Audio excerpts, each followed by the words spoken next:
I've experimented with trying to get ChatGPT to be more energetic or warm, and it will often do so in like a ham-fisted way, like sound more excited, and it'll be like, "Hey, dude, what's going on?" It gets all crazy.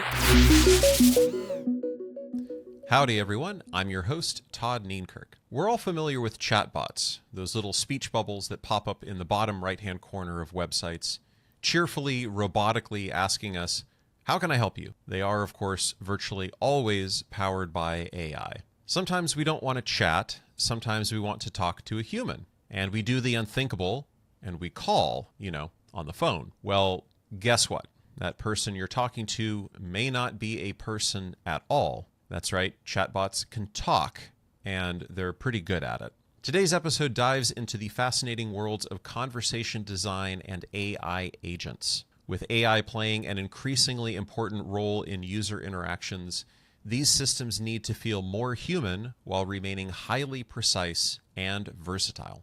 Our guest is Rebecca Evanhoe, a conversational designer, visiting assistant professor at Pratt Institute, and co-author of Conversations with Things, UX Design for Chat and Voice. She is currently a conversation design strategist at Slang.ai, a company that builds voice AI agents for restaurants, places where understanding how people naturally speak is crucial. We pick up the conversation where I asked Rebecca how Slang.ai develops conversational interfaces that understand natural, colloquial speech and regional accents.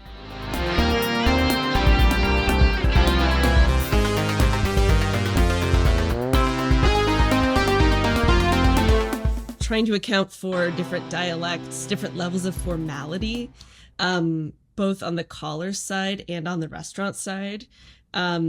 Some callers are very informal. Some restaurants are very informal.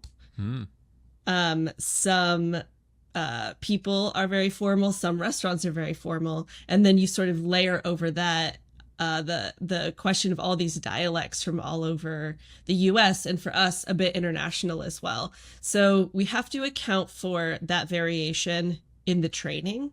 So we need to make sure our agent understands all different ways of asking questions.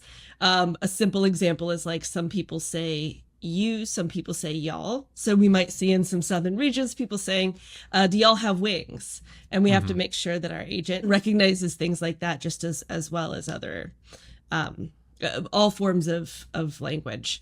And then we also want to account for different restaurant brands and how our voice agent over their phone is representing them. So it is a complex problem, and we focus on like the training side, and then we work really closely with some of our restaurant partners to make sure that our language is aligning with exactly the brand that they want presented over the phone, because in our case, our voice agent is a member of their team.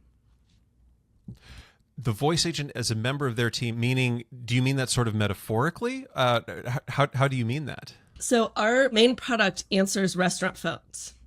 So if you call a restaurant, you would encounter potentially our agent, and it would say, "Hello, thanks for calling Becca Cafe." Ideally, the agent on the phone is just as good at representing the restaurant and answering questions as the human person who is also maybe answering phones in a different shift. Got it. It has to be as knowledgeable about not just the location of the restaurant or the hours, but also the menu, probably ingredients, all kinds of seating arrangements, and when things are busy or not busy, or all kinds of minutia of running the restaurant and attending it and all of that. That's exactly it. So I think the old school version is your basic questions. Like you've called a restaurant and you hear a long intro that says their whole list of their hours, and then you're pressing 1 for this and you're pressing 2 for that. Our agent just answers questions and knows all of the things you just described perfectly. Really nuanced understanding of the hours. So if you say, "Are you open now? Are you open on Sunday? Are you closing soon?" We want to give an answer that's really precise. And then it needs to know all kinds of stuff. Can I bring in my own wine? What are the ordering policies? Is there a corkage fee? Exactly. Is there a corkage fee? What's the corkage fee? do you take reservations for brunch? All of those kinds of things. So it's like answering a restaurant phone. There are some really common like lanes, like, can I make a reservation? Do you have gluten-free options? There are some like kind of very popular questions, but there's a ton of nuance in what people are calling to ask about. And a lot of times they might have looked on the website already and they have a specialized question about catering or private dining, all these kinds of things. So our agent needs to know all of that for each restaurant. And the case that you mentioned earlier, do y'all have wings? I imagine that can be asked all kinds of different ways. Do you have hot wings? Do you have, whatever, what kind of sauces do you have, right? An example that comes to mind for me is I've noticed in New York, there are all kinds of delis that in the morning will sell you an Egg McMuffin. Probably an illegal name, right? But they call it an Egg McMuffin at the counter. It's not an Egg McMuffin. It's a breakfast sandwich of some sort. But of course, this agent has to understand, either regionally or whatever, that it's not literally a McDonald's Egg McMuffin, but it is in fact a sandwich that is some kind, and it's usually on a bagel, not an actual English muffin, right? Yeah. It has to know totally. the intent behind all of that. Fascinating. So you're dealing then with not only very, very specific questions that have to be understood from a natural language processing and intent and artificial intelligence standpoint, but you then also have to deal with the many nuances of spoken language, not only regionally, but the accents, speech patterns. You wrote in your book about I forget. I'm drawing a blank on what it is. Is it Common American English, Standard American English? Yeah, that's sort of like the umbrella term for the kind of English you would see spoken, the kind of English the grammar structures you were taught in school a lot of the time.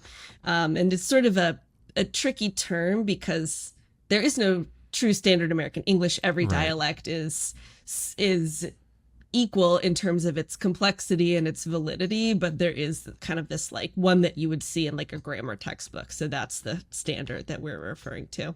It's the thing that you hear on the nightly news. It's the thing that you hear on the radio broadcast. Yeah, it's that thing that we all sort of hear and identify as American English. But that's just yet one flavor of it. And there are all these regional words and colloquialisms, but also accents. So you not only have accented English, but also you're having to work with people who speak differently, whether that's through some kind of maybe speech impairment or just a different like mouth shape or something, right? I mean, there's all kinds of reasons why people might sound different from standard American English. What are some of the ways that you try to account for that? Is that just a matter of training in artificial intelligence, or are there other techniques that you use to try to improve the success rate around something like that? That's a great question. I'll kind of slice it into a couple slices because it is a really complex problem and it's a pretty like old problem, like getting the same AI system to recognize all these different accents, all these different speech patterns. People who speak English as a second language, so they're coming with any accent from anywhere else in the world. They're speaking English with a Chinese accent, for example. It's complicated. So there's the speech recognition layer, which is where you take the person's sound wave, like they make a sound, there's like electronic representation of the sound wave, and you try to get that into like words. So there's like a whole set of algorithms, like a whole system dedicated to that process. And on that level, that's where you would try to make sure that you had sound wave training that accounted for different accents. For someone like me, that's a little bit outside the scope of my role. But like if we were working with a vendor, we were using a certain speech recognition technology, and we noticed that it wasn't working for a large group of people, like let's say in LA, there's tons of people from the Philippines or something like that. If we notice that there's a whole group of people who aren't being recognized, then I would advocate to the vendor that we work with and give them examples and say like, hey, can we do extra training? If you work for like a big company, you might be able to do things a little bit more on the inside. But basically we try to just, through our observations and our testing, make sure it's working for many accents and then advocating when it isn't. So that's the way that we account for like different accents. And then there's also the like different vocabulary, verb structures, grammar structure side of it that would be kind of visible in text. So like you versus y'all, or like in Arkansas, people say might could, like I might could eat. Right. We can see those in the text version, so we can account for those in our text training data. Got it. Yeah, there's some examples that you give in your book about the various ways that people say yes and no in the Midwest. Mm-hmm. There's the yeah, no, and the no, yeah. Mm-hmm. And the no, yeah, no. Yeah. No, yeah, no. Yeah, exactly. I just did it then. And the intent behind that is so difficult to parse and is so nuanced. And you almost have to, I imagine that there are those kinds of patterns that actually mean different things based on where somebody is from or where the restaurant is located, where the agent, I suppose, is located in that case. Have you found in your work with various clients, various restaurants, that you have to, that one of your settings is, well, you're located in this part of the country, and so you have to sort of tweak the actual meanings of things in that way? That's a great question. I am sure that exists. I can't think of an example off the top of my head, but I'm sure that it does. I mean, there's definitely, the expression, oh, bless her heart, means different things regionally. Like in the South, it's like not something you would want to be said about you, but in other regions, it can be sincere. Other cultures, it can be sincere, like bless her heart, like in a nice way. So there must be things like that are very contextual. One of the things that you write in your book is about how conversation is, I'm going to quote this actually, conversation is a cascade of behaviors and cues unfolding as two speakers respond to each other. And that really stuck out to me, especially in thinking about how people are now interacting with AI and how when ChatGPT in particular kind of blew up on the scene and people said like, whoa, what's going on here? There was this feeling of this thing seems very real. Was there something about that latest generation of tools that somehow made advances in this area of these behaviors and cues that made it feel more natural? Is that maybe what made that feel a little bit better and more impressive and uncanny? Or was it just maybe the breadth of what it was doing and the depth of its knowledge that it could tap into? What do you think was going on there?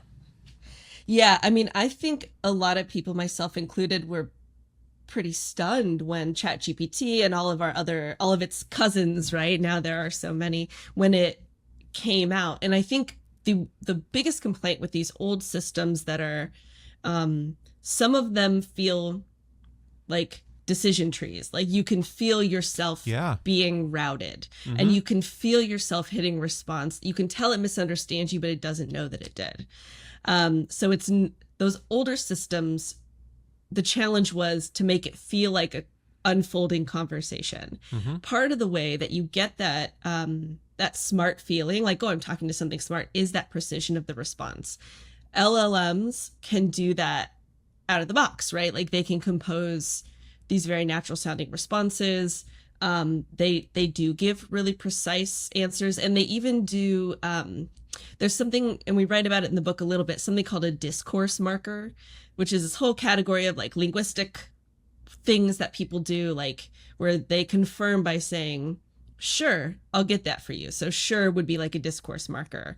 Or sometimes we use discourse markers that signal like a shift, like on the other hand, like that's another kind of discourse marker. So LLMs are very good at applying a correct discourse marker, and older systems, that was kind of like a hard thing to do. So like if you say, what are your gluten-free options? And an agent says, yes, we have gluten-free options. That's a bit odd because you asked an open-ended question. It gave you a yes or no. So Yeah. in old systems, you get those, it just doesn't quite click. Yeah. Like you get the information, but it didn't feel right. LLMs are definitely like great at that precision and like really good question answer fit. But when I've experimented with just getting an LLM to pretend that it's taking my reservation, they're almost a little too good at the unfolding. And what I mean by that is they'll sort of, conversations between two people naturally have a conclusion. Like at a certain point, you and I in this conversation will sense that the end is drawing near and we'll both conversationally move towards wrapping it up. LLMs are not so good at driving toward the goal. So like, for example, I've messed around with LLMs trying to get them to take orders and reservations, and they can get off track. So you can be like, oh, I want a salami sandwich with mustard. And an LLM might go, great, do you want anything else? Or it might go, I love mustard. Do you like other condiments? And so like they can drive. They become like the chatty home. person at the sandwich shop where you're like, I just got to get Totally. back to work. I don't have time for this. Like no shade to the Trader Joe's cashiers, but it's, you know, it's like, oh, I've had this, or oh, I haven't tried this blueberry jam yet. Yeah, exactly. So It's a Target lady kind of thing. Yeah. oh, totally. Yeah. The Kristen Wiig Target lady. That's right. Of course. That's exactly it. So I think a lot of people are looking at like, how do we combine? Like some conversations have a natural structure that if we do a very good, sophisticated kind of old tech way, if we do our best conversation design, that might be the best fit. And then for something that's more open-ended, an LLM might be appropriate. And I think a lot of people are looking at these like hybrid combinations where certain parts of the conversation might be handed off to an LLM for a moment and then returned back to a structure. I think most people working on these systems in production are doing some hybrid stuff first, and the ones that aren't are ending up in the news for their LLMs lying and misleading people and stuff like that. So without giving anything away, is it safe to say that something like Slang.ai or an agent like that is probably using some kind of a hybrid model in order to be a bit more conversational, to have a more conversational flow, to take advantage of the strengths of an LLM while also not going off the rails? Yeah, exactly. Because our restaurants that use our product really want precision. Mm-hmm. They often don't, they want to make sure it's not going to start spitballing on them. And so, yeah, we're really interested in like, where can an LLM give superior performance? Like what are the functions? What are the tasks, whether they're in the conversation, whether they're behind the scenes. And I'll give a couple examples that are not specific to slang, but that are more just general conversation design conversations. But this summer, there's an awesome conversation design conference in London called Unparsed. And it's 2 years old, and everybody who went has just like completely adored it. And a lot of what people were talking about at that conference was like different ways to use LLMs for tasks. So for example, people are using LLMs to try and do better intent classification. Old systems use like natural language understanding algorithms that like basically you would take your utterance and try to statistically find some training data that was closest to that. And that's a complicated problem because there's so much variation in how people talk. People are looking at using LLMs to replace that function. So if you give an LLM your training data and ask it to find the closest match, it might actually perform better than this older statistical system. So a lot of people are talking about things like that.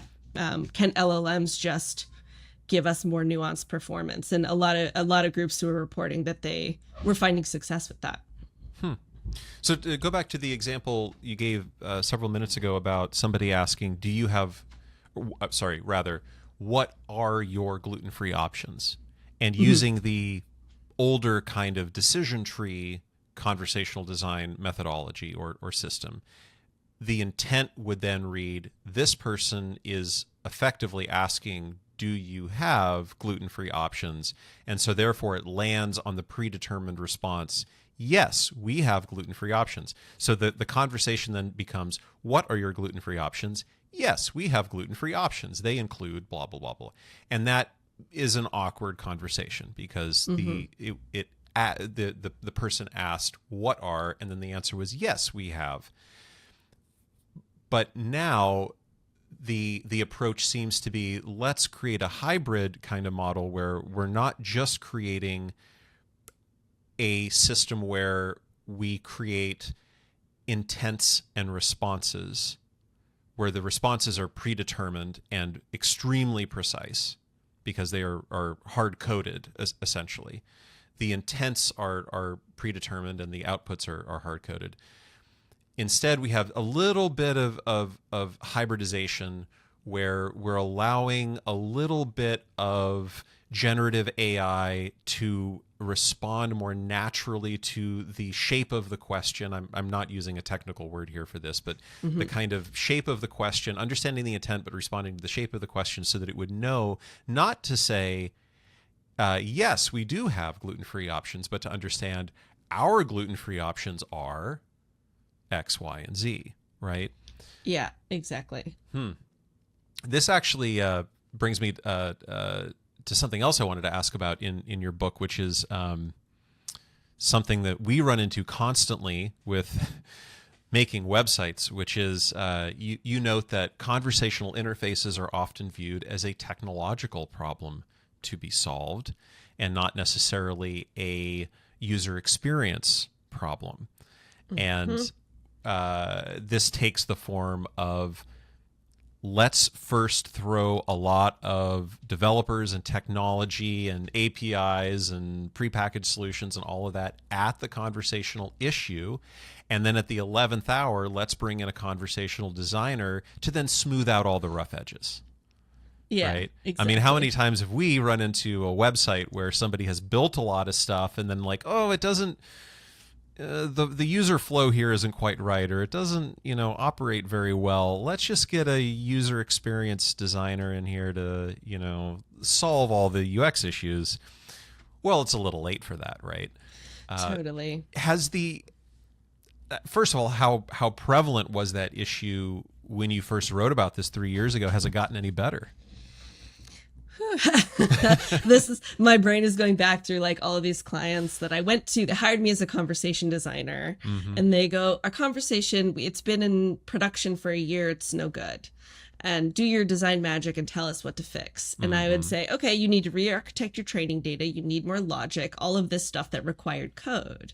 And they would be like, no, we want you to do the design stuff, not the code stuff. And we would be like, well, the code is what serves up the user experience, so it has to behave the way that we want. I mean, I think both with conversations and websites, there's this idea that like companies want developers to make the muffin tin, and then they want the content people to fill the content holes, and then we get the muffin tin and we're like, we are making donuts. Sorry. People want donuts. They don't. That's a great analogy. Muffins. Yep. And it's like, I can't get you a donut out of a muffin tin. I can get you something funky. But anyway. And first of all, donuts aren't even made in tins. So it's like you even got that wrong. We don't even have the equipment. I think it is getting better. I will brag a little bit about the company that I'm at. I was freelancing happily, and then I did a little bit of contract work for this company and just really adored what they were doing. I collaborate very, very closely with the developers so that we're planning features together. And if there's something I can't do with my toolkit, I'll work with the developer and we'll figure out how to make it happen. So I'm never just handed over requirements. It's like a whole team effort to figure out what's our ideal solution from a user experience perspective.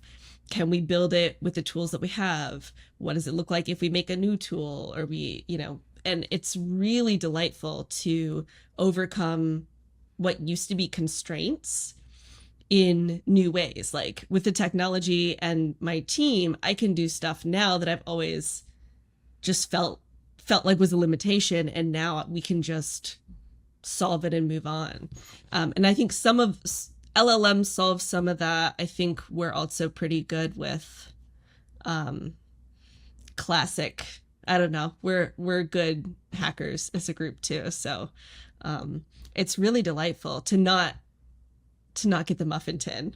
To have the donuts versus muffins conversation up front with your technical team and your PMs is like very cool. Right. For anybody who wants to get started in researching conversational design or starting to build something like this, somebody who's interested in maybe implementing something like this for their own organization or company, where do you suggest they start looking? You mean just in terms of like resources, tools? Yeah, resources, anything tools, at all? maybe good examples that you've seen, or channels or tutorials, just things that might give them a good starting point or good reference point for how to do it well, how it's being done well. My favorite, this chat experience is like maybe 5 or 8 years old by now, but I think it's so good for like a classic chat experience. It's Planned Parenthood's chatbot, and its name is Roo, ROO, and it exists to talk with kids and teens about body stuff and puberty and sex stuff and all these weird questions that kids might Google and get bad information. They can go to this bot and get good information. And I think it's very clear it's like a structured conversation, but its transparency is excellent. It is very contextual in understanding like different responses for different gender identities and things like that. It's incredibly inclusive. So I think it just really is always a go-to example for me, because you can tell it's backed with incredible user research. And you can imagine that terms that kids use for like their bodies or things like that are really euphemistic. Like, I feel weird down there, right? Like Right. They didn't use a very identifiable noun. So they had to do a lot of work, is my understanding, with the training data as well. Wow. I think they just did a really good job. That's a classic. And I don't, it's like, I want to give you a good LLM example. I think that like Claude is a good solid. Anthropic's Claude is like a good LLM. But it's still under development too, right? Like I haven't picked my favorite, because I think that they're different for different tasks and they have slightly different personas. I think, is it Claude is, I might have this wrong, but Claude is supposed to be a little bit more empathetic.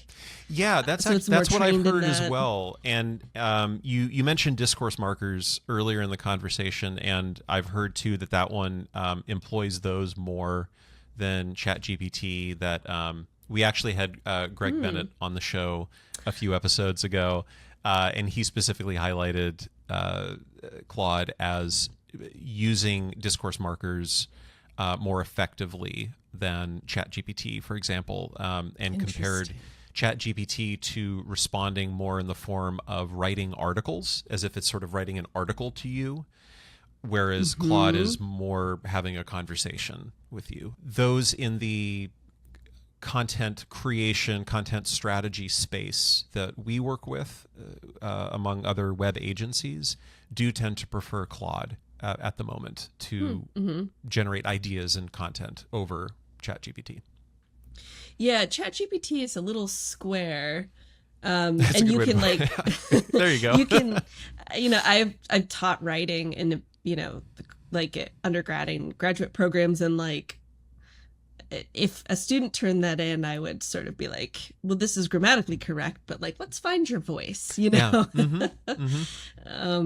Yeah, that makes perfect sense. And you can change the prompt. Like I've experimented with trying to get ChatGPT to be more energetic or warm, and it will often do so in like a ham-fisted way, like sound more excited, and it'll be like, "Hey, dude, what's going on?" It gets all crazy. Or if you ask it to be more warm, it's like, "Sweetheart, oh, I'd love to help you." And it's like, wow, a little, it's, it can, things are getting better all the time. But in some experiments that I've done with my students, we like try to goad it into different personalities. And sometimes it can get there, but a lot of the times it just feels like a character actor in like a Lifetime movie. That's a good way to put it. Well, I'm curious. So you say that you're experimenting with these tools with your students. What is the state of bringing these tools into education? How are you incorporating this into your curricula, and how are you navigating that space in your capacity as an educator? Yeah, I mean, I'm, a big enough conversation design nerd that that's what I teach as well. I teach an elective at Pratt that's like called Conversational UX Design. And when LLMs first dropped, my students who are very like up on the latest were like, "What are these LLMs?" And I was like, "I don't know." I'm just, they're new to me too. And so I just immediately had to take the approach of like, let's explore together. So my students would share articles and we would mess around with them in class, and we would all try to do the same thing, and we would share what we were seeing. And I basically just like, the assignments in my class are like learning to navigate training data and looking at transcripts. Like, how are the conversations going from an evaluation perspective? How do we train something? How do we write responses? How do we analyze the personality? Like, so there are all these different facets. And for each assignment, I basically was like, okay, I'm going to have my students do the assignment as usual. And then I'm going to have them ask an LLM to do the assignment. And then I'm going to ask them to reflect and share in class who did it better. And a lot of the times my students are like, "This is the first time I've ever done this, but I think I'm better right now. Like, I got the task right." So it's really interesting to see, because I'm always open-minded. Like, a lot of people want to use LLMs to sort training data or to like generate synthetic training data. And it's like, I've spent tens of thousands of hours of my life on training data. As soon as I can put that task down, I would be happy to. But based on everything I'm seeing, I'm better at this than LLMs. And so I think, luckily, my students are quite bright and are always bringing like new tools and new examples and all this stuff to class. So I feel like as soon as LLMs dropped, it was like, okay, we're in this together, and like, we're just gonna have to figure it out, because I don't know more than they do necessarily. Right. Yeah. Well, I think we're all figuring that part out together. I know that. I mean, we as an agency we continue to experiment with what's working and what's not, and what's going to be helpful for our clients and what isn't, and all of that. Well, thank you so much, Rebecca, for joining us. This has been very enlightening. If people want to find out more about you and more about your book, where should they go? They can find me on LinkedIn, Rebecca Evanhoe, Rebecca spelled with 2 C's. And our book, Conversations with Things, is available through Rosenfeld Media. So you can go to the website and buy it through there. Those are the two best ways to reach me, because I'm not on X. Still updating. I'm not on X anymore, but yeah, those are the best places. I understand the feeling. I'm not either. We should all join that club. Excellent. Well, thank you again so much. This has been a true pleasure. Yeah, thank you.